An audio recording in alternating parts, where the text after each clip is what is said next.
This is the garden of Sharon and Richard Munt, and you're going to find perennials and annuals, mixture, and also they've got a beautiful view of Lake Sherwood, and then when you sneak around the side, there's a vegetable garden tucked around the corner.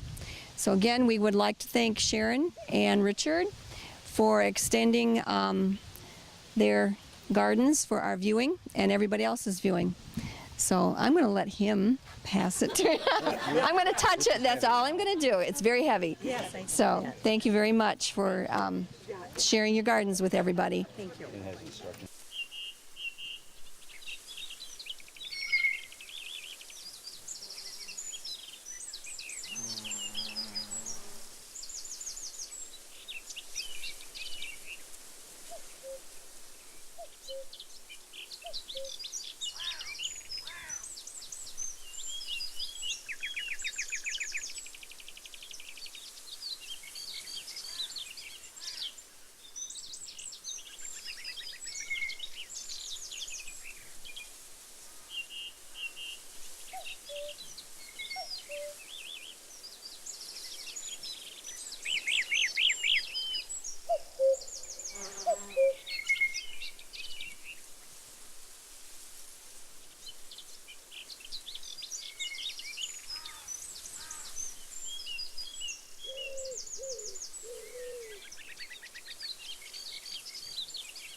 Poking his head out.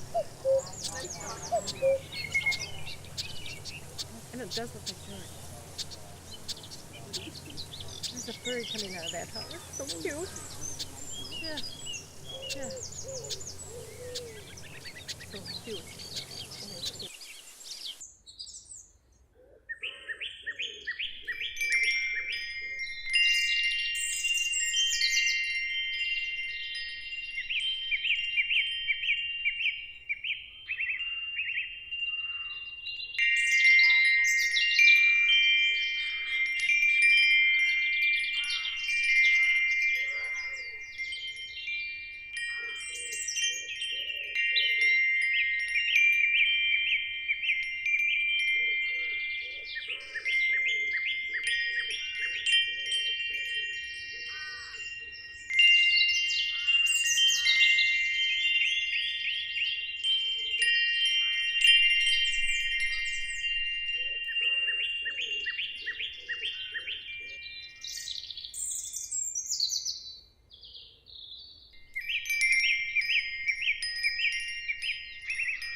Okay, this is Mary and Doug Dannon's home, and the claim to fame here is a tree that is a descendant, ascended from a tree in Norway, a horse chestnut tree. Correct.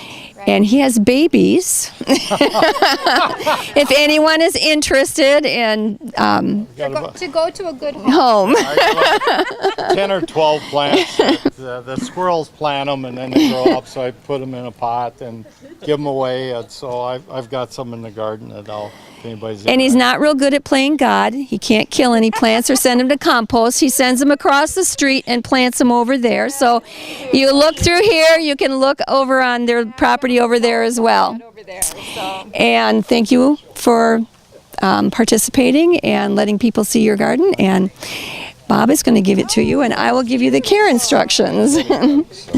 thank you. Thank you very much. And thank you. It's very beautiful. Stand here, dear. And we come around this side and we'll go through the gate to the backyard. So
All right, we're at our fourth house. This is Lori and Doug Egree's house.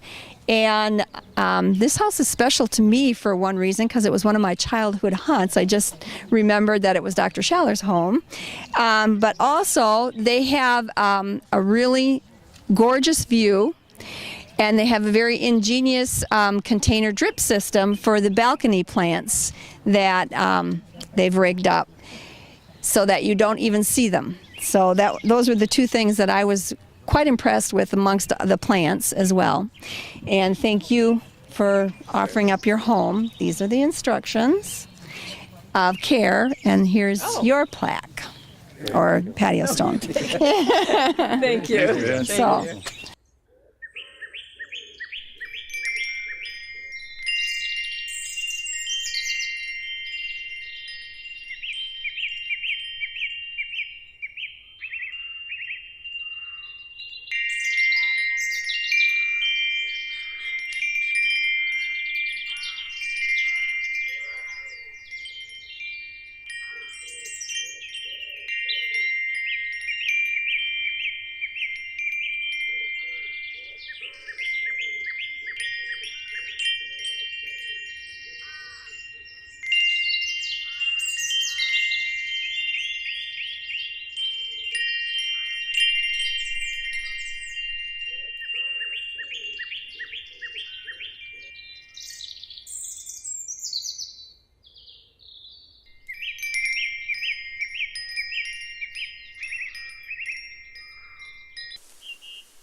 So today what we're making is the mushroom and artichoke pasta with tomato and basil. That's what we have here and what we're demonstrating.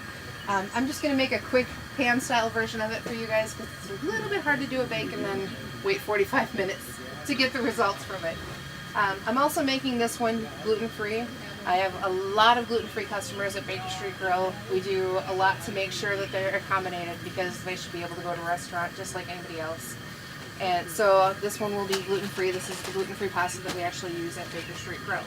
So I'm going to start that first. I have some water boiling back here already with a little bit of salt in it. I'm just going to dump my pasta in. This is a fresh pasta that comes from RP's Pasta Company out of Madison. I work with as much local everything that I can, whether it be produce, meats, fish, down to the bread that we get from Grandmother's Bakery right here in Rapids. Almost everything. Can't get sourdough from them, they don't make it. But everything else we do. So I'll start the rest of the demonstration. I put away my bowl.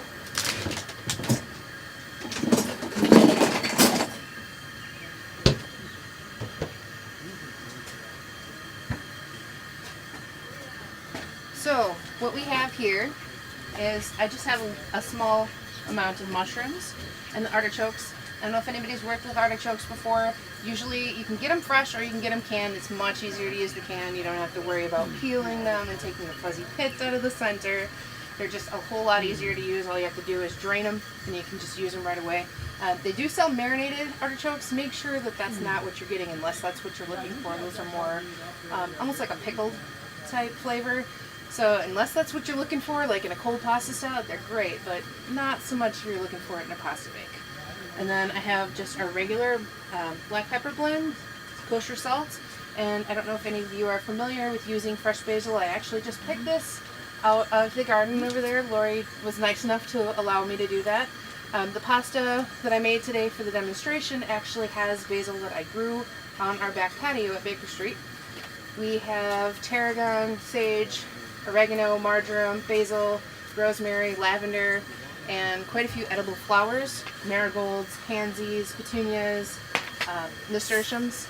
I try to incorporate as much as I possibly can into the menu. We're working towards an edible landscape so that anything that we plant there would be able to be used at the restaurant rather than just planting it to look pretty, which is great, but at a restaurant, you should be able to use it. So I'll give you a demonstration real quick on how to chop basil.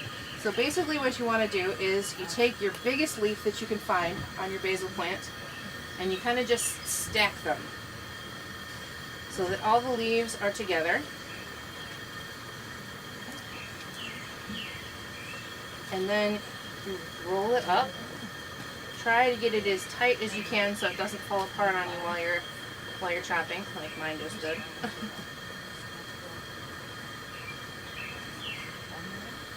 And then take your knife and make as small of little shreds as you can. We call that a chiffonade. And you want to make sure that your knife is really sharp, and how you can tell that your knife is not sharp is it will start to bruise the basil and it will turn black almost instantaneously. You want to keep it in a nice, I mean, it's not going to hurt the flavor any, but just for looks, you want to keep it nice and green as you possibly can.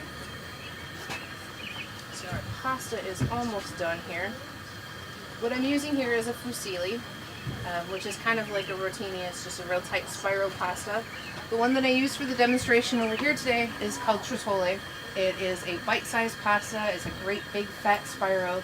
It's got a nice meaty texture to it, and it holds sauce amazingly. Unfortunately, it's really hard to find around here. So if we all go to IGA or Tops or wherever it is that we shop, ask them a bunch of times, maybe they'll get it in.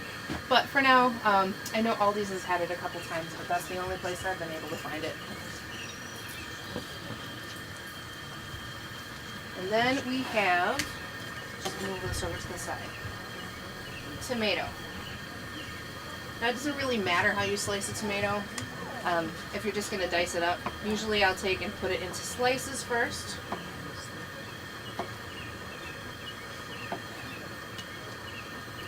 And a couple stacks. Run my knife through the long way, turn it, run my knife through the other way. And just continue till you get nice little tiny bite-sized pieces. And you can use all the way up close to the core. You can use that too if you want to, but it is a little bit fibrous for most people.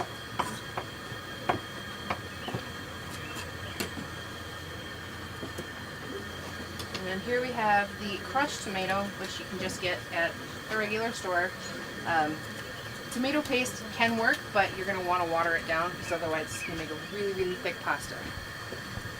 Get my water bottle from over here. So the pasta is done. I'll get my saute pan nice and hot here.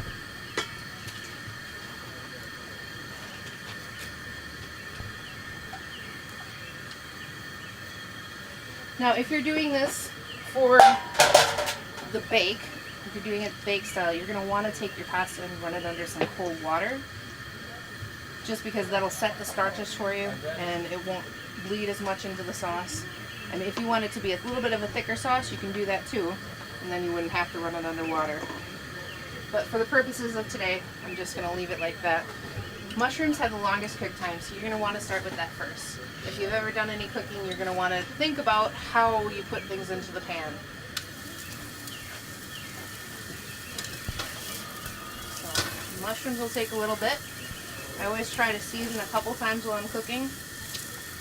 Just with a little bit of pepper, a little bit of salt. That little bit of salt that you add to the mushrooms will help draw up some of the moisture. It'll help them saute faster.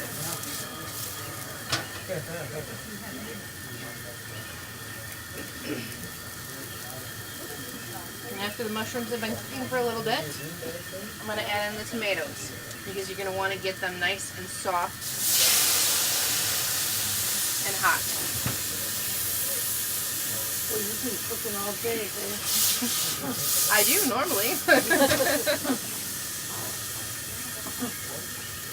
So once the tomatoes Once the tomatoes get a little bit soft, you can see they're going to start to mush down. You won't be able to see the lines as much as you could before with the dice. Then you're going to want to add your artichokes. It's going to be just a little bit, yeah. So give me just a second here.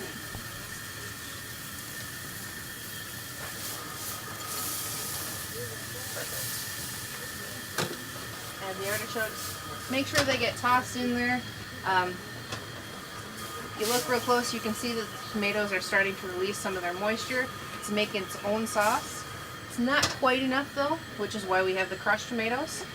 And before I add those, I'm going to add another layer of pepper, another layer of salt,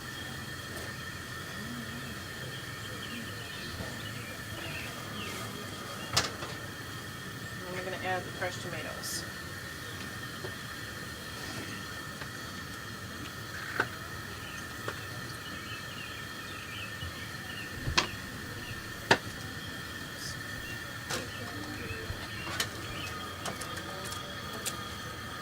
So now you can see it's a whole lot saucier than it was a few minutes ago.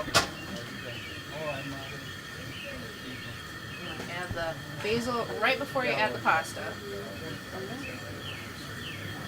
You want it, I mean, you can cook it as long as you want, but if you want that nice, vibrant, green, fresh flavor, then add it as close to the end. You can always add a little extra at the end as well. It depends on how much you like basil. I personally love it, but not everybody does. Get that incorporated a little bit. We'll add our pasta if I can get it out of the strainer.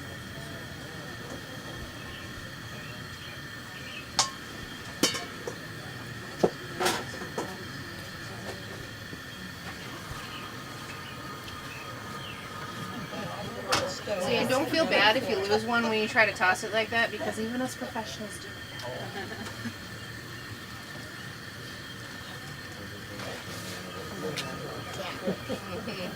Now normally if you were doing this at home, all of this, instead of being added to a saute pan in stages, you could just add it all into a bowl. Because then you would be pouring it into a pan to bake in the oven. And all the ingredients can go in cold, because by the time it's done, 35, 40 minutes later, depending on how hot your oven runs, it's going to be nice and golden brown, like you'll all be able to taste it a little bit here.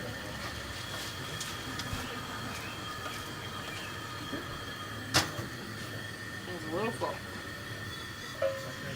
But I did bring a pan here. So just make sure that you give your pan that you're going to use for the baking a nice even coat of spray or olive oil or whatever it is that you choose to use, butter, Crisco, any of those things will work. But make sure that you get all of the areas, because that little corner right there can be really hard to scrub if you don't get that oil on there. Especially once you put the cheese on top, then you're pretty much done. Alright.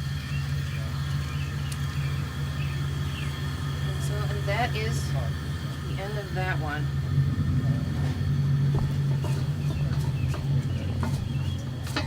So does anyone have any questions about how to make this? Then what kind of cheese do you put on top? The top, what I have on here is mozzarella. Myron and Bonnie Sager's yard, and she's got a lot of little rooms with tables and plantings, and they just kind of flow around the house and start over here and then kind of whip around on the corner lot. And this is the instructions to care for your plaque. Thank you very much for having us in. Thank you. Very nice. Thank you so much. I love them. They're beautiful. And they've got the wind chimes here, guys. There's man.